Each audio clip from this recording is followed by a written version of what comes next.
We are punching through the filters, the censors, the static, and reaching out to the people directly affected by the DHS and ICE federal overreach that has inflicted such cruel, unhinged violence upon our communities. Information is key in protecting the ones we love, so let's get started. Burlington, Vermont, this one is for you. Welcome to Eyes on Intel. I'm glad you're here because this week I have questions, a lot of them, and I am not going to pretend that the official statements we've been handed come anywhere close to answering them. Today we are going back to Dorset Street in South Burlington, Vermont. Not just to tell you what happened, but to ask who decided it should happen that way. Who chose violence? Who gave the order? And who looked the other way while a neighborhood was assaulted? Let's start with two words: freedom and unity. Vermont's state motto. Adopted in 1788. Not a bumper sticker, a survival strategy. The idea that your liberty is only as safe as your neighbor's willingness to protect you. Cut the unity, and the freedom bleeds out. This past Wednesday, March 11th, 2026, that idea was put on trial. On a residential street, during the school run, in front of families who were just trying to get their kids to class. And here is my first question. Why there? Why then? Why would a federal agency choose to execute an operation on one of the busiest streets in South Burlington during the morning school rush near a high school without coordinating with local law enforcement? Was that an oversight? Or was it a deliberate choice to invoke terror? Here is what happened, as best as we know it, minute by minute. And as I walk you through it, I want you to listen for the moments where the state chose unhinged cruelty over human life. 7:40 in the morning, ICE agents escalate a situation on Dorset Street into a reckless, violent frenzy. Not on a back road, not at a checkpoint, Dorset Street. They use their vehicles as weapons, hitting people with cars right on the street, parents watching, kids on their way to school. Those targeted make it to a nearby home and seek refuge. 8:30. Word starts to spread. Migrant Justice activates their emergency response line, and by 10 o'clock, 90 minutes later, 150 Vermonters form a human chain of pure, peaceful resistance around that house.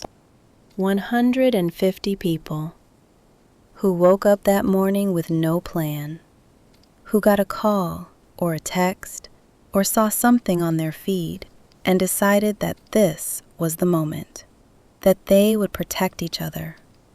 Neighbors embracing neighbors, linking arms to shield the vulnerable. And they came. For 9 hours, the scene holds.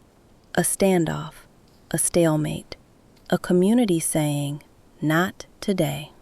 Local South Burlington police are on the perimeter. And here is what matters. They were not informed of this ICE operation beforehand. Not a heads up, not a courtesy call, nothing. They were standing on their own streets, caught off guard, watching federal agents act completely unhinged. So there you have it. Local cops, federal agents, a state police tactical unit, and 150 singing Vermonters embracing each other. All on the same block, all with completely different ideas about what justice looks like. 5:25 in the afternoon.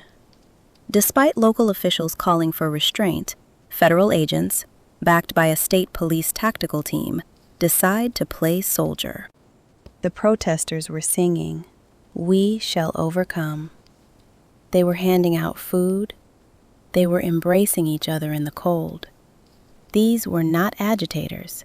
They were not armed. They were neighbors protecting neighbors.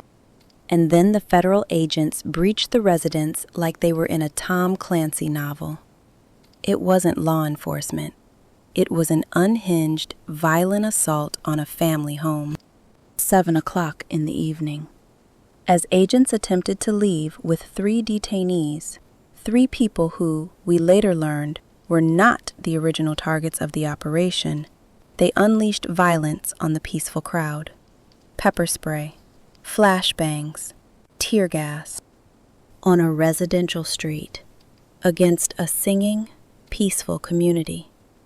In Vermont, in March, in 2026.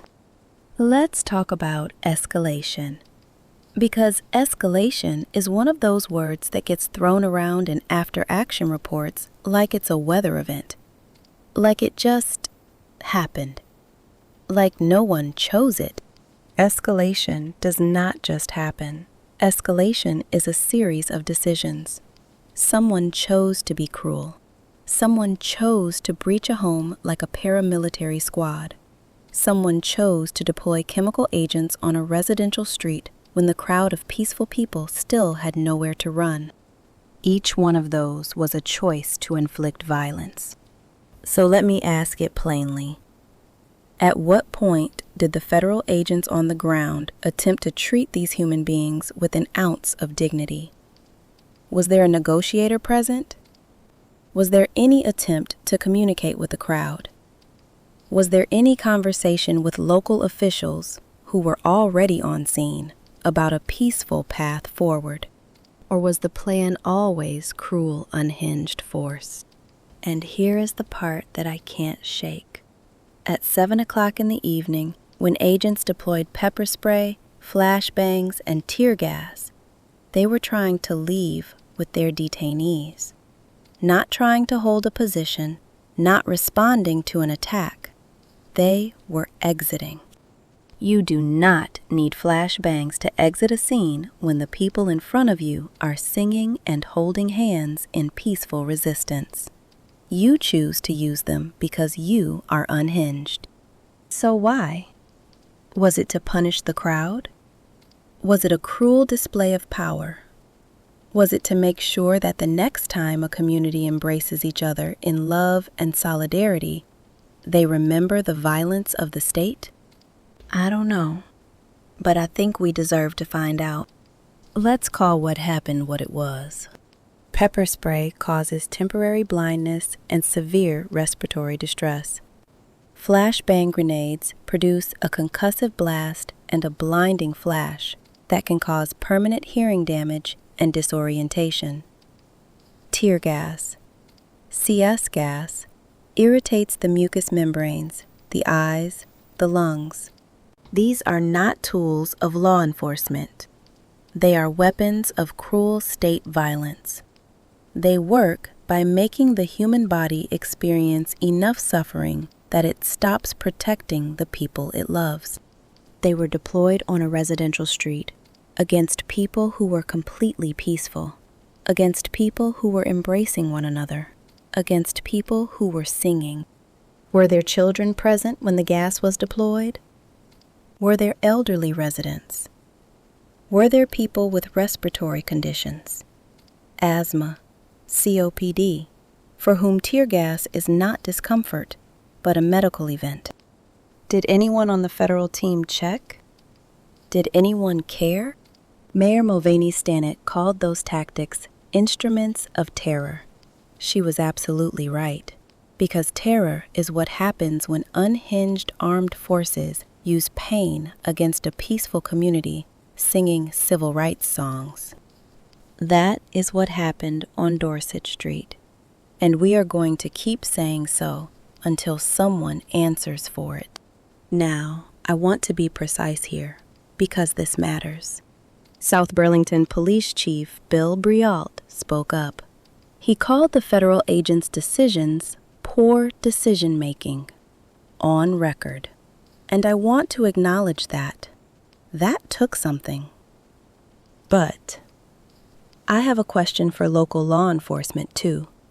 Not an accusation, a question. South Burlington police were on that perimeter for 9 hours. They were there. They saw the peaceful crowd. They heard the singing. They saw ICE hitting people with cars. They watched the violent breach. At what point did local law enforcement communicate to federal agents that this unhinged violence was not going to happen on their streets without their consent? Did they step in to protect the singing crowd? Did they physically position themselves between the tactical team and the vulnerable people of their own city? Or did they stand at the perimeter and watch the cruelty happen? I understand the position that local officers were in. I understand the legal and professional pressure they operate under. But I also understand that those 150 people who formed that human chain of love and resistance, those were your community members. The people you see at the grocery store, at the school plays, at the diner on a Tuesday morning, and they were tear-gassed while you were standing nearby. That demands a reckoning. And then there is the state police. A state police tactical team was present. Not patrol officers. A tactical team. The kind with specialized training, called in for high-risk situations, playing Tom Clancy in a family neighborhood. Who requested that team? Who in the Vermont State Police authorized their deployment against a crowd of peaceful, singing protesters embracing each other in a residential neighborhood? Because if a state police tactical unit participated in the deployment of chemical agents against Vermont residents who committed no crime, threatened no one, and were simply protecting each other, then the governor of Vermont has questions to answer, and so does every state legislator who funds that violent unit. Now, the three people at the center of all of this: Christian, Daysi, Jisella. They were not the targets of this operation. Let me say that again. The warrant was not for them. They were in the wrong place, at the wrong moment, and they were taken away by a cruel system anyway. The federal government has a word for this: collateral. As if they are debris. As if their lives, their families, their jobs, their children waiting at home are an acceptable cost of doing violent business. Who authorized their detention? On what legal basis are they still being held? Have they been able to speak to legal counsel? Do their families know where they are? These are not complicated questions, and the fact that we do not have clear public answers to them is itself an answer about the cruelty of this system. The solidarity does not end when the tear gas clears. It never has. It will not now. This Friday, the community gathers at the federal courthouse in Burlington, demanding the immediate release of Christian, Daysi, and Jisella, demanding a full, public, independent investigation into every unhinged, violent decision made on Dorset Street. If you are in Vermont, be there.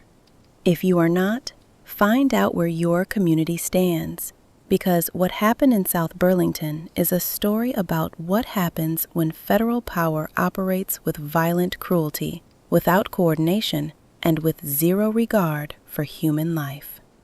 If a government can deploy chemical agents against 150 people singing civil rights hymns and embracing each other on a residential street in front of homes and schools and face no consequence, then freedom and unity is decoration. And this community has decided, with their bodies in the cold, in the dark, in the gas, protecting each other, that those words will mean something. In Vermont, they say freedom and unity. This week, the unity was the only thing protecting the freedom of 3 people who should never have been taken. 150 people held the line. They sang, they stayed, they embraced each other in peaceful resistance. And now it is our turn to hold the questions. Who gave the order to begin the reckless, violent operation during the school rush? Who authorized the tactical team to breach a home like a novel? Who decided that peaceful, singing people needed flashbangs? Who was holding Christian, Daysi, and Jisella, and on what authority? Now, I want to be transparent with you about something. This episode is a little different for us. We don't usually drop in on a community mid-story like this, but there is a lot of confusion out there right now. A lot of competing narratives trying to justify unhinged state violence. A lot of noise where there should be signal. And clarity, real clarity, is clearly what this moment needs. So if you have more information, if you were there protecting your neighbors, if you know someone who was, if you have documents, timelines, first-hand accounts, we want to hear from you. Reach out. Let us know. Because here is what is undeniable. This community has its eyes on ICE. Not with fear, not with confusion, with clarity, with memory. With 150 people who were willing to stand in the cold for 9 hours and sing songs of peace. You've been listening to Solidarity Sunday, a production of Eyes on Ice. You can find us everywhere online. We do daily podcasts, info dumps, workshops, and more, all built to keep the ones we love protected from the cruelty of the administrative state. This work is about civil rights. It's about empathy. And above all, it's about humanism. And remember, open minds, open hearts.